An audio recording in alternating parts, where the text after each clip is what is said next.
Well, David said he didn't want to speak all afternoon, and what he meant to say was it wouldn't be necessary because his brother was going to do that for him.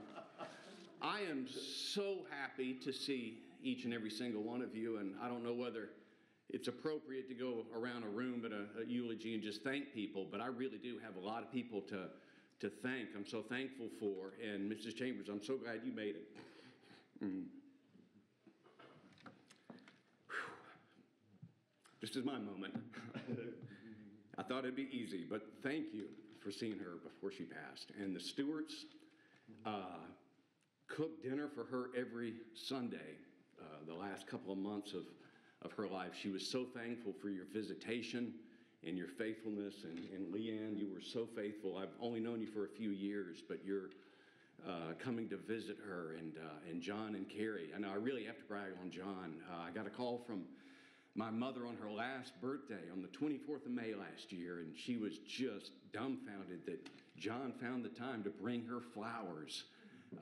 While Carrie, I know Carrie was having trouble with some eye issues and some surgeries, and with their lives were so busy, but he had the time through all that to just think of Mother. And we just had people on the ground here in Gulfport helping through that difficult time as we were trying to manage things from afar. And I'm so thankful and for everyone in this room who was here. But, you know, the thing is that those people who are present today, you know my mother. You're either related to her or were good friends with her. But there is a real misconception about my mother. People believe that she was always a devout, committed Christian throughout her entire life. And that is not true. It's just as my brother said. When she got out of high school and through the college years and through early adulthood, she was what you would call a nominal Christian. She just identified as a Christian, but really didn't live that life.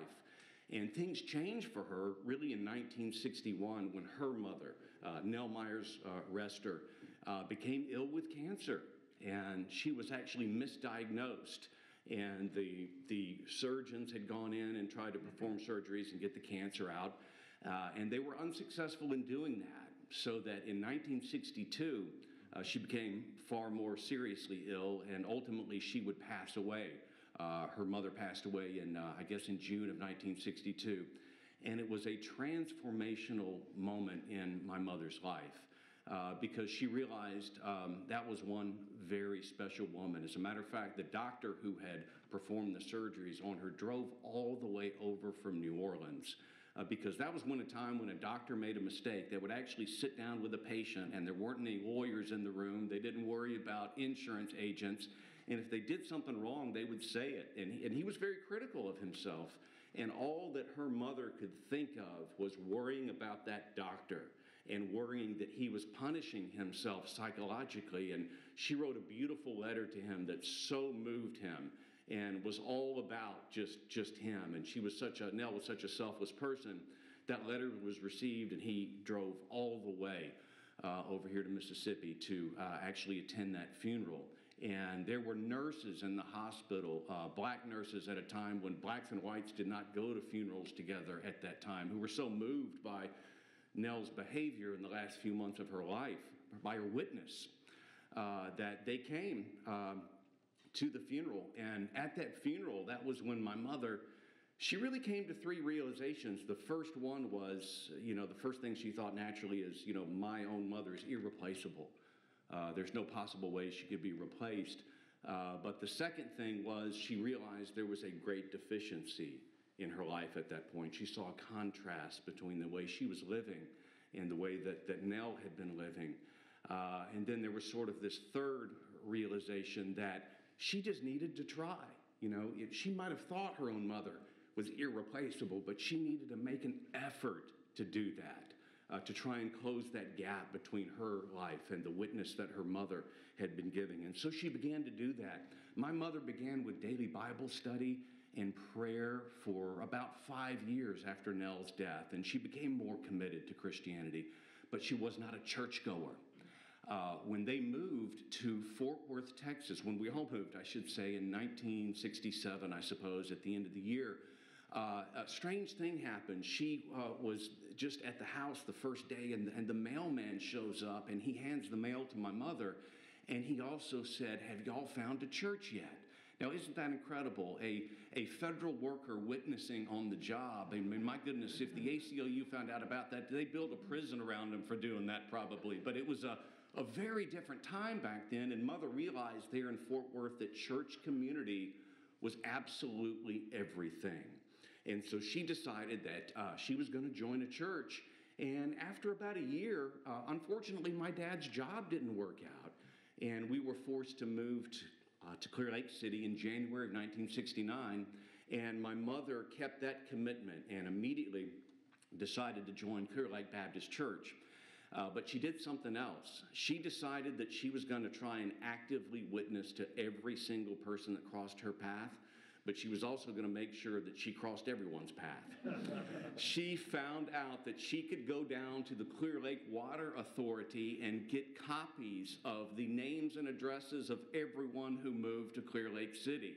And she would do that every week and go knock on their doors. And I remember one day we had to make a very long trip of 200 yards across the street to go visit a Steve and Lisa Chambers. We knocked on your door. In the summer of 1969, we were attacked by a ferocious dog named Angus, who was fortunately tackled by one of your three red-headed boys, and that began a friendship that has lasted now for 50 years. And I am so thankful that she just actively committed to going out there and witnessing and growing the church, growing the body actively. At this point, she was really trying to live out the life that her mother's example had set for her. And just to share some of the just crazy things that she did in the 1970s, just in terms of her spirit and her capacity to witness to people. In 1972, we were down at Camino South swimming pool. I was down there and met a little boy named Mike Corley. We were both in the second grade, and our mothers were down there. And my mom met Mrs. Mary Corley, who was deaf.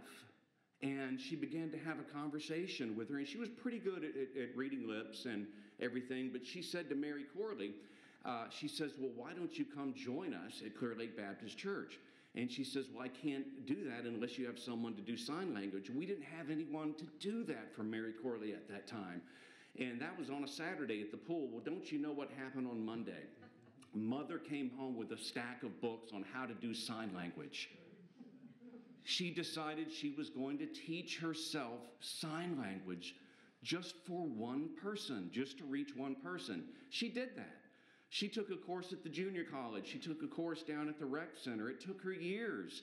And I will tell you that over the course of the 1970s, there were only a few occasions that Mary Corley took her up on the invitation to attend church, but other people came along who were hearing impaired and were in need of someone to translate the sermons, and my mother was there to do that for them. But it began with a commitment that I'm going to do whatever it takes to reach one person, and that's incredible. So she did that in 1972, and just listing all the things that she did, it's incredible. She began to volunteer for the hospital. She began to volunteer for nursing homes, and she did nursing home visitation for years and years and years. And one of the things I appreciated the most was that when she joined University Baptist Church, we were, I guess, charter members of that church about the mid-1970s, she took groups of the kids down to the soup kitchens down in downtown Houston, Texas. And we were there feeding the homeless. I mean, she would take us every day for a week. She wanted the kids to know that not everywhere is like NASA. All of our parents worked for NASA and were in a fairly affluent neighborhood, and she wanted them to know that there was this other world out there. And so she was committed to doing that. And I think one of the greatest things that she did was to get involved in prison ministry. And when Chuck Colson started his prison ministry, my mother began to write letters and to befriend people and to start these relationships with people who had these broken lives, who eventually would get out and try and rebuild their lives. And there's one story in particular that was moving of a heroin addict who had gone and committed an armed robbery to support his habit. Before he had gone off to prison, he had a girlfriend, and They had just had a little girl out of wedlock, and before they could get married, the trouble started, and they had to go down to he had to go down to the state penitentiary for a number of years, and so things were put on hold there, and then in his life, and that's when he met my mother, basically through this prison ministry and through this letter exchange. Well, eventually his sentence was served, and he wanted to get out and raise the girl and get married and have a family. And so as soon as he got out of prison, my mother began to buy him groceries and began to put gas in his car every single week just to make sure that he had the capacity to get back on his feet.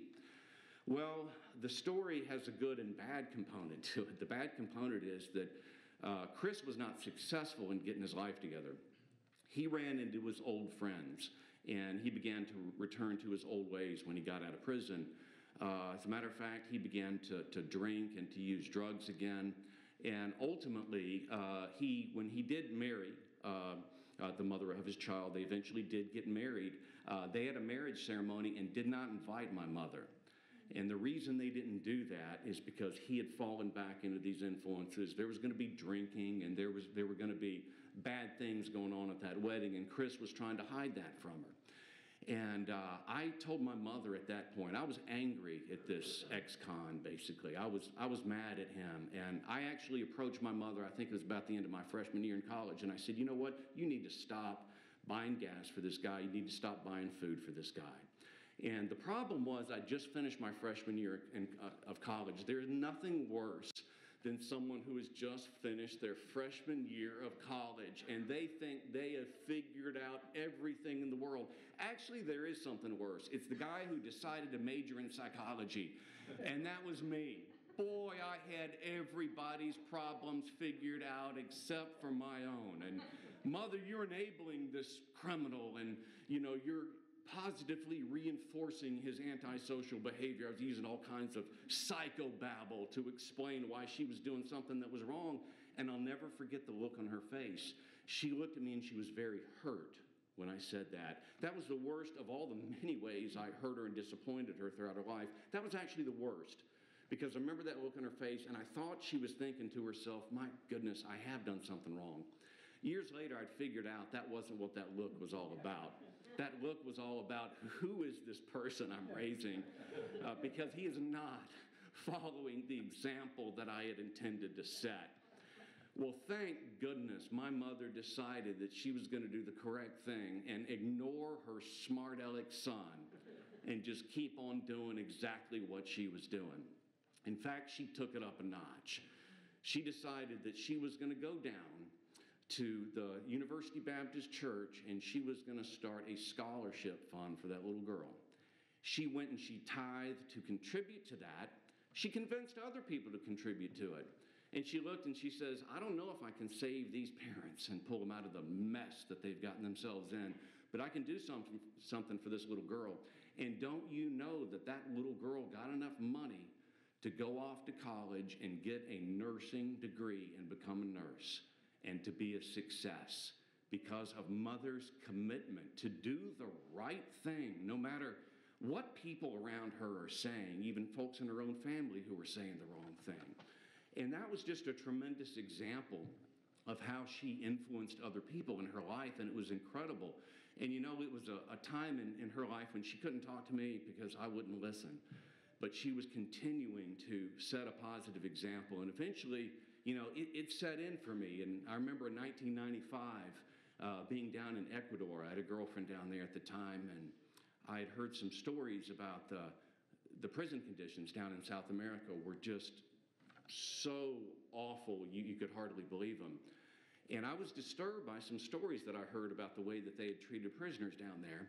And it bothered me so badly that after my pleasure trip down there, which was just a vacation, I made an arrangement with my school to go back down there and to do some research and to actually go into the prisons down there in South America and investigate the conditions. And I saw things that were just horrific, beating prisoners, and they would shock confessions out of them and things that are too grotesque to even talk about. But it was really interesting because I'd been out of the church when I made that trip down to Ecuador. I'd been out of the church for 13 years.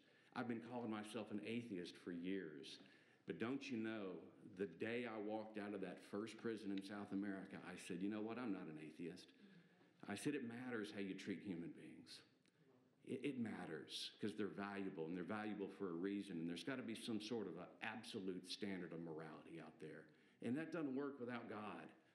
And I tell that story later on, and it took me a few years to figure out, people would ask, why'd you go in that prison? I'll tell you why I went in that prison, because my mother set an example that everyone matters, even the downtrodden. And years later, of course, just a few years after that, I should say, I had a tremendous opportunity to interview John Paul Penry on death row in Texas, a mentally retarded murderer and rapist of two people, brutally murdered a woman. And I had an opportunity to interview him on death row. And at the conclusion of that interview, he read a verse to me. Here's the second intermission, sorry. John 3:16. And I realized it was time for me to read the Bible. I hadn't done it, and this man who was mentally challenged had done it on death row. He had plenty of time to do it. He'd done it over 20 years, but it was really interesting. I actually went home from Huntsville from that Christmas and got a copy of the Bible and read it and went back to church. And the very next year, I went back for Christmas, and we were in the kitchen, and Mother was cooking, and we were talking, and she was cooking because she's a rester. We're always in there. She's cooking all the time, and she was fantastic. She would always, you remember those fantastic Christmas desserts she would cook, and we were just having a casual conversation. And we were talking, and I just kind of casually mentioned to Mom that I decided to go back to church. By the way, she almost died that day, by the way. She almost actually had a heart attack and collapsed. And she turned to me and just casually asked, she tried to be calm about it. And she says, well, what made you decide to do that? And I told her about Penry and that encounter. And it's interesting, it took me a few years to realize that was all about her. The entire reason that I was there was because the influence that my mother had been putting forth.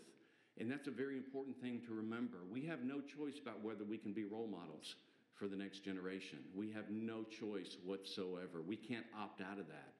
They're always watching the things that we do. And that was the amazing thing. My mother won big battles, because don't you know, my father joined her in church 4 years later. And there were big battles.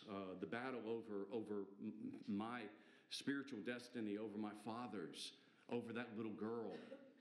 There's so many big battles that she fought faithfully, day in, day out for years, and she won. She won. And I don't want people to walk out of here today and think, well, in order to be a great person, you have to do great things like that. You have to pick big battles and win big battles. You have to go learn sign language for one person. Because that's not true. Because the greatness of my mother was in her day-to-day interactions with people. 2015, December, Mike Olmedo, a friend of mine from high school, had been divorced, and he remarried a woman named Jennifer. And he had asked me and a bunch of folks a few years ago to get together from our graduating class. And we got together, and I thought I was meeting his wife, Jennifer, for the first time. And Mike said, this is my friend Mike Adams. And she said, Mike Adams, you're Marilyn Adams' son. And I said, yeah, well, how do you know us? Well, for a brief time, we went to University Baptist Church back in the 70s. This was 40 years previously. And Jennifer said, I was going through a tough time right then. And I remember going to that church, and Marilyn Adams saw me and introduced herself to me the first Sunday, and she smiled at me. And every time I came back, she remembered my name, and she remembered everything about me. And she cared about me. And I will never forget that woman. That's the nicest woman I've ever met in my life. And it is absolutely consistent with what our good lifelong friend Kathy Covington said. On the day that Mom died, January 31st, I put a Facebook post up about that, and she wrote a long and thoughtful reply. She says, I will never forget your mother. She said, from the time that I was a little girl to the time I was in high school, to the time I was in college, to the time that I'm now a mother and an adult, every single time that I've seen her, she had a smile on her face. and she was deeply invested in my life. She wanted to know what was going on in my life, and it was obvious that she cared very deeply about me. And we all know the form that that took with Mom. It was 20 questions, except her version was about 50 usually. But she would interview you, and she really, though, was deeply interested in the lives of every single person that she ever encountered. And I think that really explains the reason why she had that love of genealogy and why she was so interested in the family history. She thought that every life was important, and she thought that every single story was worth telling of every single person that she ever encountered. And, you know, it's really interesting. We may have doctrinal differences. There may be people who are Baptist, people who are Methodist, people who come from slightly different faith backgrounds. But I will tell you this, if there's one thing that we know about God with absolute certainty is that he cares very much about how human beings treat one another. And my mother was deeply invested in every single person that she ever encountered. And what she would want is for today to be a very positive day, a very positive experience. And I'm convinced, really, you know, today that really three things need to happen here. Is, first of all, that we acknowledge that we do feel that my mother was irreplaceable. I mean, let's face it, there's so many people in this room who are thinking that right now. There will never be another Marilyn Adams. But we also need, and it's very important that at least one of us comes to a realization there's something missing in our life, that there's something deficient in our life. And I know that's going to be fulfilled today because I know that's the way I feel when I look back at my mother's life. And then I look at my own, I say, there's a deficiency there. But then a third thing needs to happen. And that's the third thing that happened at her own mother's funeral, is that she decided that it was time for her, even though she thinks her mother was irreplaceable, to make an effort to do it anyway. To begin to walk with God daily and to honestly endeavor to do that. Because really there are only two different possibilities out there. You could be successful in doing that. You could try to be like my mother and live that kind of life, and you could succeed. That may seem crazy, but really it's not. I mean, you think about it. My mother, I think, succeeded in becoming the kind of mother that her own mother was. I really do. And the kind of person. I believe her life was a success in that regard. And so there is no reason that someday down the road that people won't be gathered at our own funeral saying exactly the same thing about us, and we will have succeeded. And the good news is, if we put in an honest effort to do that and we fail, we still will have impacted the lives of many people in a very, very, very positive way.